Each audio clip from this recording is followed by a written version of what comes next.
নমস্কার বন্ধুরা, আজ আমি হাজির হয়েছি আবার একটা রেসিপির সাথে। আজ আমি আপনাদের সাথে শেয়ার করব আনারসের চাটনি রেসিপি এবং বিনা তেলে। আসুন তাহলে রেসিপিটি দেখে নেওয়া যাক। যে যেখান থেকে ভিডিওটা দেখছেন অবশ্যই একটা লাইক এবং একটা কমেন্ট করবেন। আমি একটা বড় সাইজের আনারসের খোসাটা ছাড়িয়ে কেটে নিয়েছি। অর্ধেকটা আমি খুব সরু সরু করে কুচিয়ে নিয়েছি এবং অর্ধেকটা আমি খুব বড় সাইজ করে চৌকো করে কেটে নিয়েছি। একটা মিক্সিং বোল নিয়েছি, এর মধ্যে যে বড় সাইজটা করে রেখেছিলাম ওটা আমি পেস্ট করে নেব। এদিকে আমি ওভেনে কড়াইটা বসিয়ে দিয়েছি। এবার আমি যে ছোট সাইজে টুকরো করে কেটে রেখেছিলাম আনারসের টুকরোগুলো এটা কড়াইয়ের মধ্যে দিয়ে দিলাম। দুটো তেজপাতা দিয়ে দিলাম টুকরো করে, সামান্য পরিমাণ লবণ দিয়ে দিলাম। এবার লো ফ্লেমে এটা আমি 3 মিনিটের জন্য একটা ঢাকনা দিয়ে দিলাম। 3 মিনিট পর ফিরে এলাম।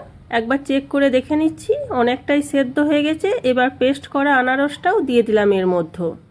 সামান্য পরিমাণ হলুদ ও সামান্য পরিমাণ কাশ্মীর লাল লঙ্কা গুঁড়ো দিয়ে দিলাম কালারের জন্য। আপনারা এটা যদি না চান তাহলে নাও দিতে পারেন। 2 মিনিট ফুটিয়ে নেওয়ার পর কিছুটা পরিমাণ কাজু ও কিশমিশ দিয়ে দিলাম। একবার সমস্ত কিছু ভালোভাবে নাড়াচাড়া করে মিশিয়ে নিলাম এবং 3 মিনিটের জন্য লো ফ্লেমে একটা ঢাকনা দিয়ে দিলাম। আমি আবার 3 মিনিট পর ফিরে এলাম।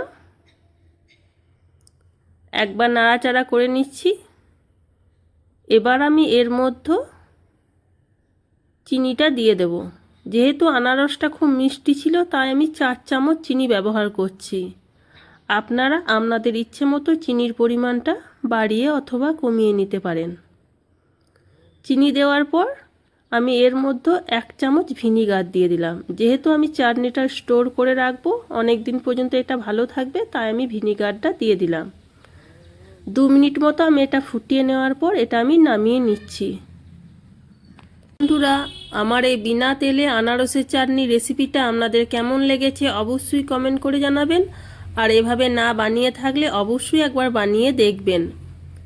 এখনো পর্যন্ত আমার চ্যানেলটা যারা সাবস্ক্রাইব করেননি প্লিজ চ্যানেলটা সাবস্ক্রাইব করে আমার পাশে থাকার অনুরোধ জানাচ্ছি। তাহলে আবার দেখা হবে নতুন কোনো পরবর্তী ভিডিওর সাথে।